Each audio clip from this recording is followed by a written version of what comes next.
Hey YouTubers, this is the first video that I'm going to make. What I want to do, in theory, is change the Bubble Magus C6 Skimmer to that one there, which is the latest Bubble Magus Curve 9 Neon.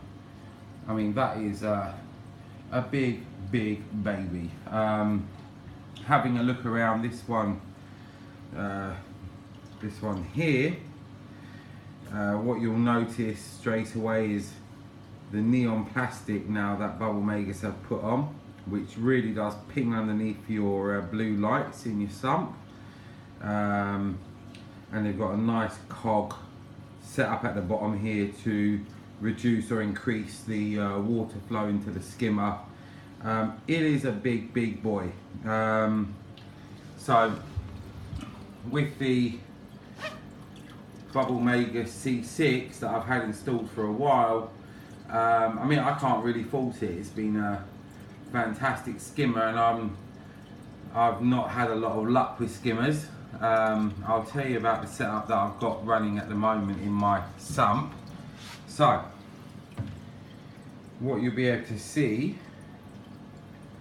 is I've got a 525 XL, and it comes down the downpipe, and there's a heater there that heats it up, double socks which take away all of the large particles of waste out of the water, and then it goes through and it hits my C6 in this chamber. And I've also just got, quite simply, a nitrate and a phosphate reactor, and right here at the back what you can see there is for my UV sterilizer. I'll talk about that another time. And wherever possible I've put socks on, and in this baffle here I put some filter floss just to diffuse the micro bubbles. If you want to go and have a quick look at my main tank, which I can talk about later on, I've gone for a fowler setup. So a fowler is a fish only with live rock, and the reason I did that is because I did keep a reef for many years, but found the problem of ick, white spot and various other parasitic diseases an absolute drain on the hobby, to the point where I was nearly going to give up. And I thought, can we actually have a fowler setup and run it successfully with the fish and the fish's health being optimum, and with the enjoyment of the hobby also being optimum for me? What I want to do is I want to be able to enjoy my hobby and not spend my whole life on forums looking for various cures for illnesses and illnesses. If I have a problem now, I can just drop some copper into the main display tank and the job is done. Some of the fish that I've got in here, I've got a little porcupine puffer. I don't know if the camera can pick him up too well, but he's a beauty. There you go, he's just eating, so he's got quite a fat belly. I've got a Clarky clown, I've got a regal tang, I've got a massive lipstick tang, yellow tang, bristle tooth over there. I've got a mated pair of blue throat triggers, Valentini puffer, yellow tang, and somewhere in there is the Hulk. There he is, he's at the back, aka the Lyretel wrasse, probably the most aggressive fish I've ever had in my tank. Oh, and there's a unicorn tang at the end. So having a fowler setup allows you to have more fish, because the bio load is not going to be as great. Obviously you're going to get a lot of fish waste, but you're not going to have all of the problems that are associated with the reef tank. You don't have to worry so much about your calcium, about your magnesium, your alkalinity. You know, you've got to just make sure that you keep up with your water changes, and as long as you do that, you will have a successful reef tank. This is going to be the first of a few videos I'm going to put on YouTube, hopefully documenting the problems that I encounter and the solutions that I've found to help other people in the hobby not to hopefully go down the same pitfalls as me. Now, also just to give you a heads up on what else I've just recently installed, you may see a few other pipes in the sump. That is because in the UK it's about to approach summertime in 2017. So what I've done is I have, if you look over there, just recently installed a chiller. That's, I think, created some of the problems that I'm having at the moment, because since I've done that, it's adjusted the flow in the cabinet, and I think this is where I'm getting problems with my skimmer at the moment. What's happening is when I'm actually trying to adjust the skimmer, I keep on getting it to the point, even on its lowest setting, where it's overflowing. If you look at the skimmer cup right now, I don't know if it can pick it up, but it is overflowing. So we're going to try, there you go. So we're going to try and rectify that and see why that is happening. Just to let you know, in case anyone wants to know, the return pump in here I'm running is a L1. Okay, and to complement everything, I run 2 max spec gyra, which one is over there, and a reef cam, and also a Senai, and there's another max spec gyro over there. So I've tried to go for the best equipment that I can, hopefully to alleviate most of the problems associated with the hobby. And I started off very, very small, and it's just been a natural progression. Picked up bits here and there, upgraded bits here and there, and you know, worked it out from there.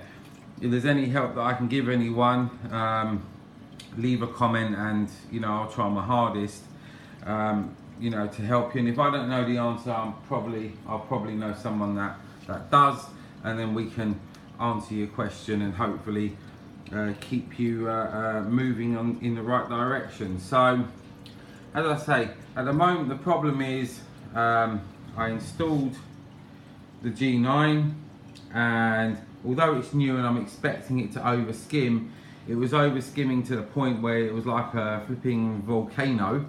So I've kind of like pulled that out now, and I've replaced it with my old C6, which I know works absolutely faultlessly. But when I put that in, that also now has started to over skim. It has started to calm itself down, and all I've done is I've just adjusted the flow from the downpipe, okay, going through the chambers into the return pump. Now, I think that is causing the problem, because what's happening here is if the flow is too great, I think it's sending the skimmer crazy. I think the skimmer needs to be in as still water as possible so that it can really suck up that water in almost like a stagnant kind of still form as much as it can, and then it will be able to skim it effectively. If the water's coming through, it's gushing through, because what I was trying to do is I was trying to turn the water over in my tank as much as I possibly could, obviously to get rid of the fish waste. I've got a porcupine puffer in there.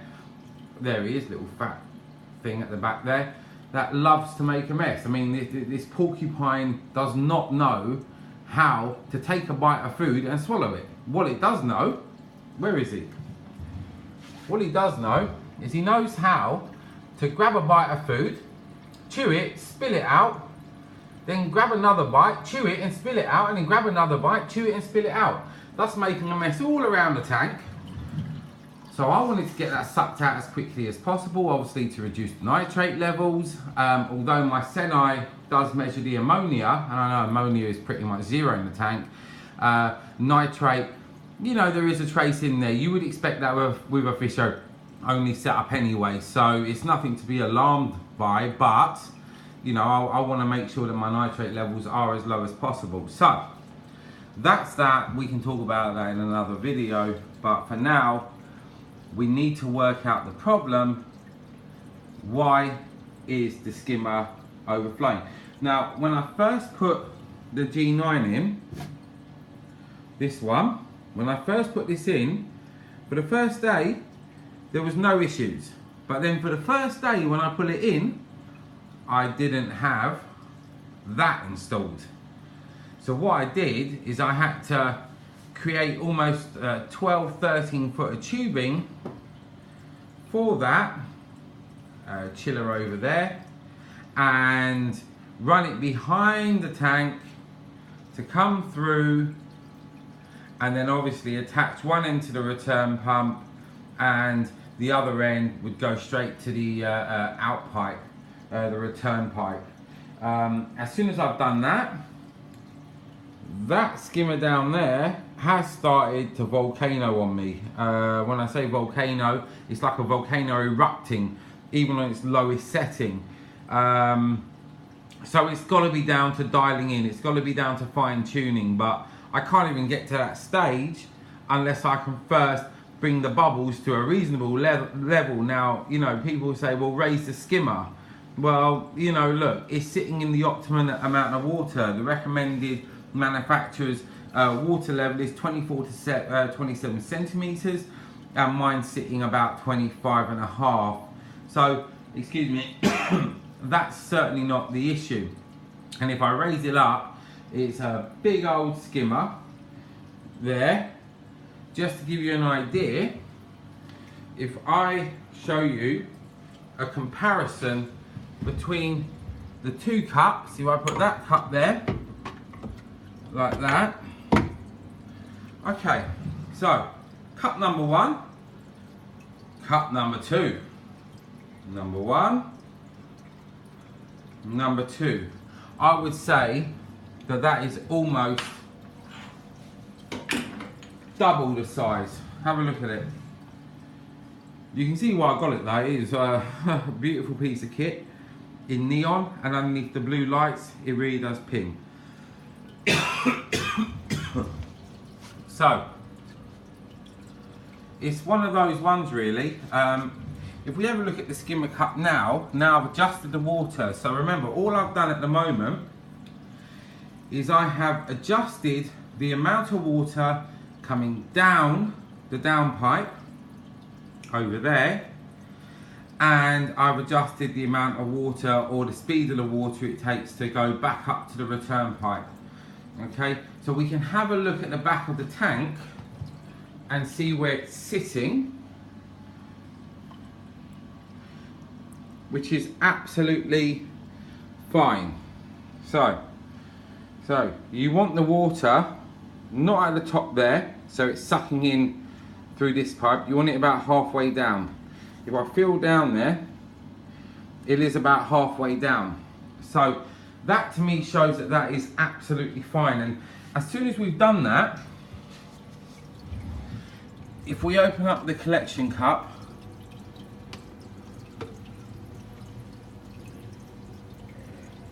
I mean, you know, look, I would like it lower, but at least it's not coming out to the point of it volcanoing.